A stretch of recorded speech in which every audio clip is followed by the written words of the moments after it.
Final topic of strength of materials.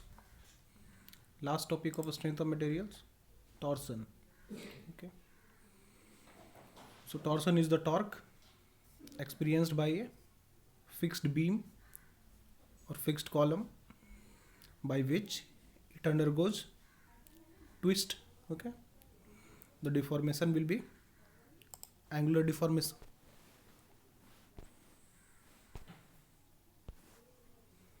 Okay.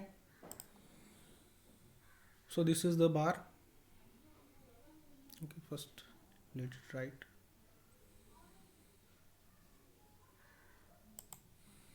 Okay, so this is the bar. Okay, and suppose this is the fixed end. Okay, so this end has been fixed. Okay,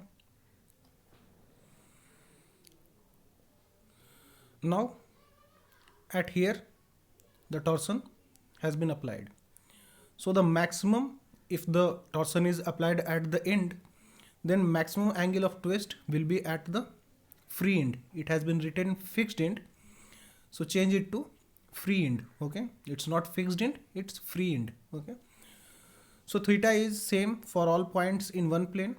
That's a correct thing, that angle of twist in radians or degrees, but in all these formulas you have to put the theta value in radian. Okay, or if you have to put the phi value, then you have to put the theta and phi value in radian. Okay, so first is angular twist is same for all points in one plane. Okay, so if any point in one plane, then theta value will be same, and this angle of twist, the theta value is maximum at the free end. Okay, it has been written fixed, change it to free. Okay, so maximum deformation theta value, maximum angle of twist will be happen at the free end. Okay,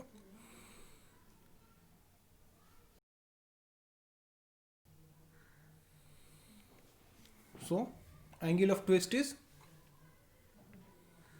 maximum at the free end and 0 at the fixed end. Okay, so at the fixed end the theta value, the angle of twist will be 0. Okay, so at the fixed end we have the theta value 0, and at the free end we have the theta value as maximum. Okay, so at the free end we have the maximum theta value, and at the fixed end we have 0 value.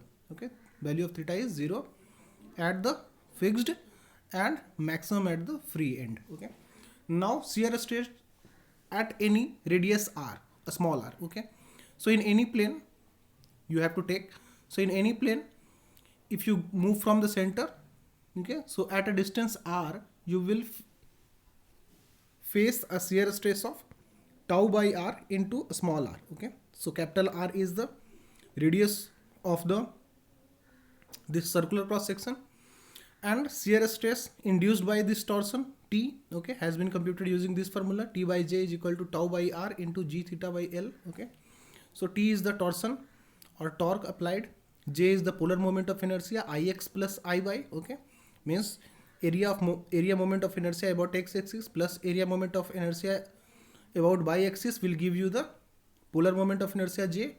Okay, now tau is the shear stress induced due to the application of the this torque or torsion. R is the radius of the this cross section. Okay, G is the modulus of rigidity. Okay, modulus of rigidity. Theta is the angle of twist in radians, and L is the total length of the bar. Okay, similarly phi is the shear angle. Okay, so shear angle is equal to R theta by L. Okay, and at any position R, okay, from the center in any plane. Okay, so in any point, okay, so you have phi r is equal to phi means the shear angle at that point, means the for all shear angle for all, so total shear angle by this whole radius, okay, capital R into a small r. Okay,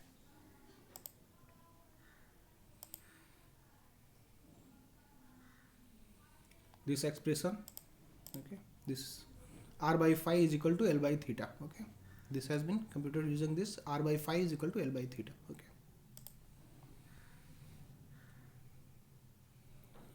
now torsion in tapered shaft. Okay. So in tapered shaft, you will have some maximum stress and minimum stress. Okay. So maximum stress will happen where, and minimum stress will happen where. Okay. So maximum stress will happen when you have the minimum radius, okay, or minimum diameter. So minimum diameter is at the free end, okay, means the smallest value at the free end, okay, and tau minimum means minimum shear stress is at the fixed end, okay. Okay, so d1 is the maximum diameter, okay. So tau is equal to tau max is equal to 16t by pi d2 cube, okay. So d2 is the minimum extreme diameter, means this one, a small one, and minimum stress, minimum shear stress, tau minimum is equal to 16t by pi d1 cube, okay. So d1 is the maximum extreme diameter, okay. So this one is d1, okay. Now total angle of twist g theta total means theta total. So theta total can be found using this formula, means g theta total by L is equal to 32t by 3 pi into d1 square plus d2 square plus d1 into d2 by d1 cube by d2 cube, okay. So tau max is equal to 16t by pi d2 cube, tau minimum is equal to 16t by pi d1 cube, and g theta total by L is equal to 32t by 3 pi into d1 square plus d2 square plus d1 into d2 by d1 cube by d2 cube, okay.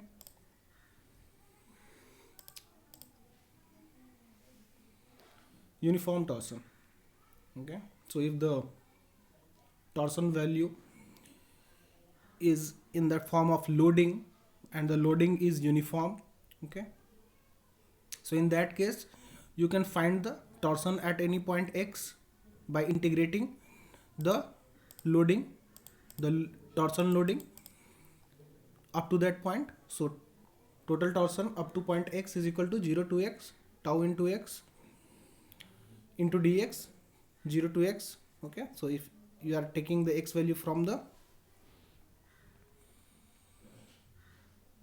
okay, so if you are taking the x value from the free end or the fixed end, wherever you decide, so you can find the torsion value, okay.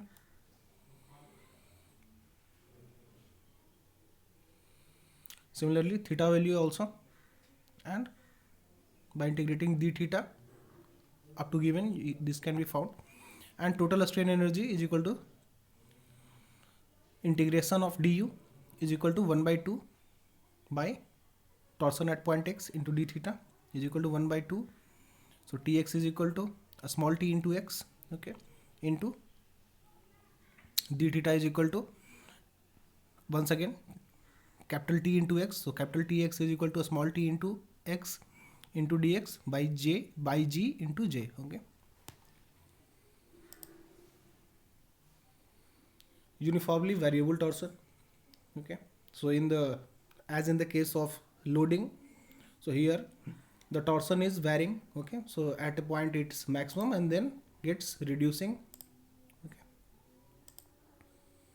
which, and it reduces uniformly. So whether it's increases uniformly or decreases uniformly, then the loading of that kind which increases uniformly or decreases uniformly is known as uniformly variable loading.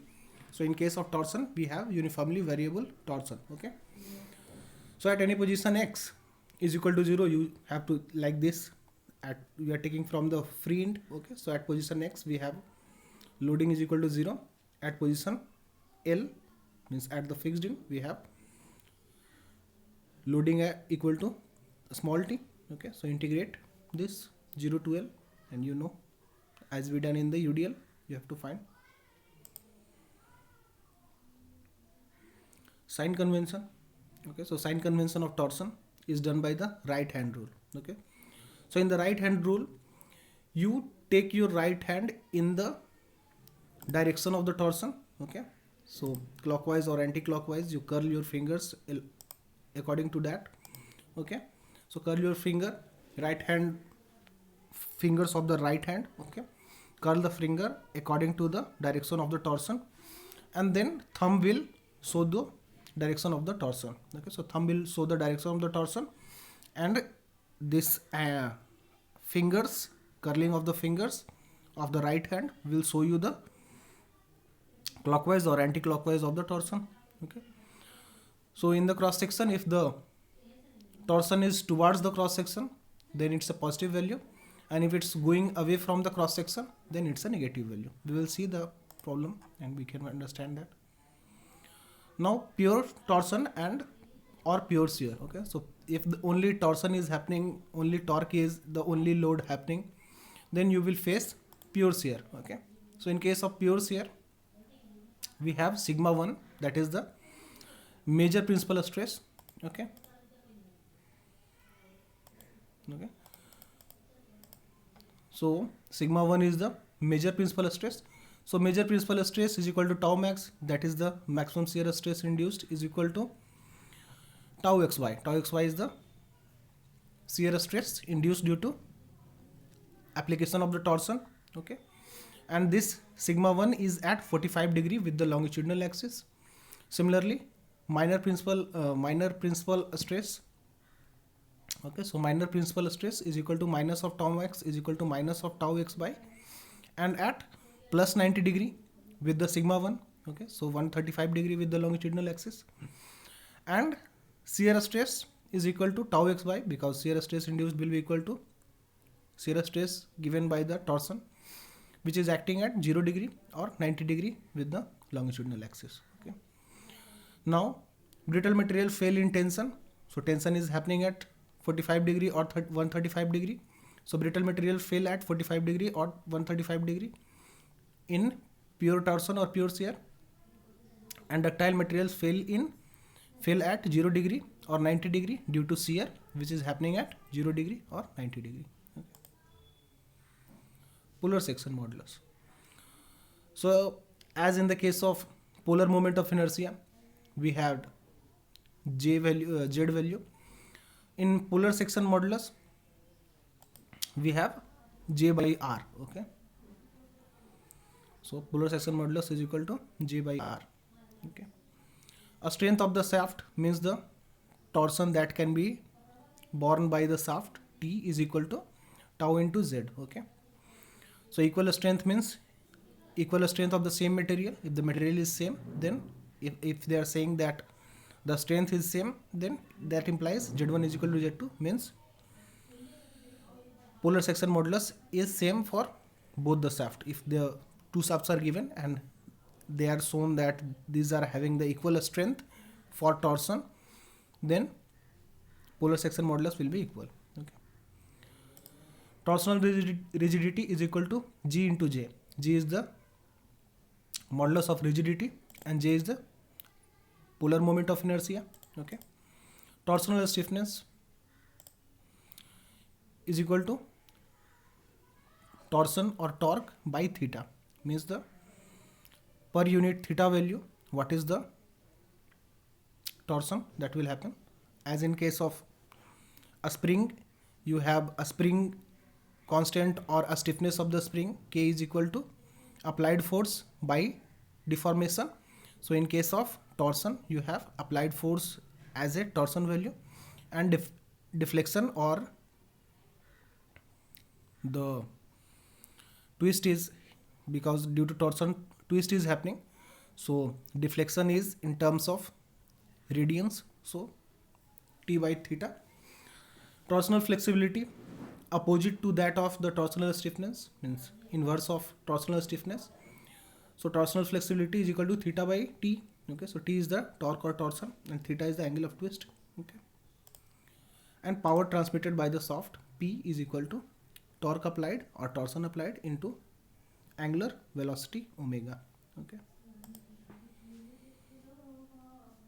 if the shafts are connected in series. Okay, so if the shafts are connected in series, then torsion in all those connected shafts will be equal. So T1 is equal to T2 is equal to so on, whatever, how many shafts are connected in series, so all will face the same torsion value, and theta at the end or theta at the free end will be equal to summation of all those theta values in the various cross section, okay, or in the various lengths of the shafts, okay.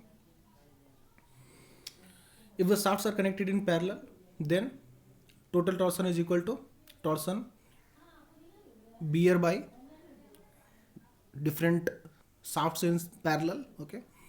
So like a hollow, like a one hollow shaft is there, then another hollow shaft is immersed into that shaft, then once again and once again you keep adding shafts, hollow shafts into one another, so then the shafts will be parallel and total torsion bear by that combination of the parallel shafts will be equal to torsion bear by the individual shafts, okay. So plus 1, and the angular twist will be equal in all those shafts, okay. If the shafts are connected in parallel, then angular twist will be same for all. Like in a shaft, your hollow shafts, you put one nut, okay, and then you do the torsion, then that will be known as shafts in parallel, and for that you will have the same theta values, okay. Now torsional strain energy. So torsional strain energy is equal to half into T into theta. So T is the torsion or torque applied and theta is the angle of twist, okay. Shear resilience or torsional strain energy per unit volume. So tau square by 4g for a solid cylinder and tau square by 4g into rho square plus ri square by rho square for a hollow cylinder. So rho is the outside radius, ri is the inside radius, okay.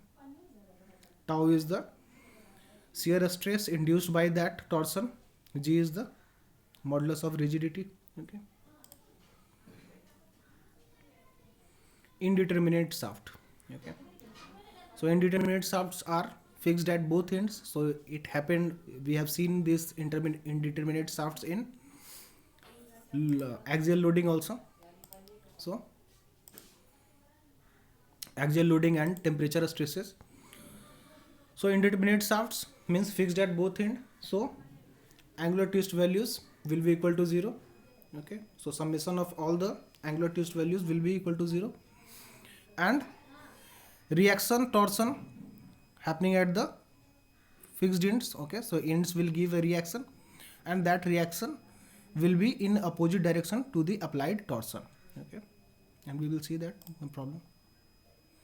So this is the problem of the indeterminate shaft in which two torsions are applied, okay, at point 1 and 2, okay. So from the right hand rule you have the direction of the torsions, okay. T1 and T2 are shown by the direction of the torsions, okay, and reaction torsion in opposite to the applied torsion, okay, means whatever the resultant of the applied torsion will be in whatever direction, that will be reaction will be in the opposite of that, okay. So dividing means the taking the various lengths, okay, dividing various lengths and seeing the torsion happening in the different lengths. So in this here we have TA, okay, both are moving towards the cross section, okay. So this is TA is a positive value. Once again this is also moving towards the cross section, so this is a positive value, TA plus T1, and TB is going away from the cross section, so this is a negative value, okay. So TA plus T1 minus T2 minus TB is equal to 0, okay, because from this, okay, so from this figure you can assume that we have done the calculation using this figure, okay. So going away from the cross section you have a negative value, and going towards the cross section you have the positive value. So this is going towards the cross section, so TA is positive, and TB is going away from the cross section, so it is a negative value, okay. And similarly T1 and T2. Combined bending and torsion, okay. So if you are having both bending and torsion applied on the bar, okay, so in that case means the effective or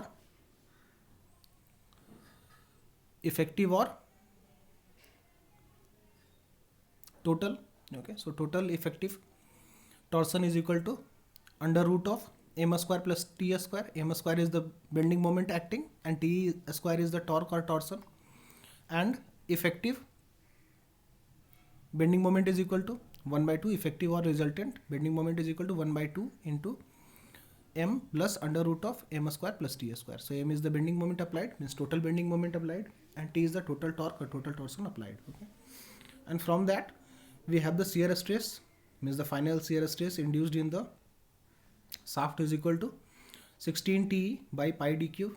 Okay, so T is total torsion or total torque, yeah, effective torsion. Okay, and D is the diameter of the shaft. Okay, and a stress due to bending. Okay, so stress due to bending is equal to 32 ME by pi d cube. Okay, so ME is the effective or total bending moment acting, and C is sigma is the stress induced due to this bending. Okay. Now, if in any question you are given endurance strength or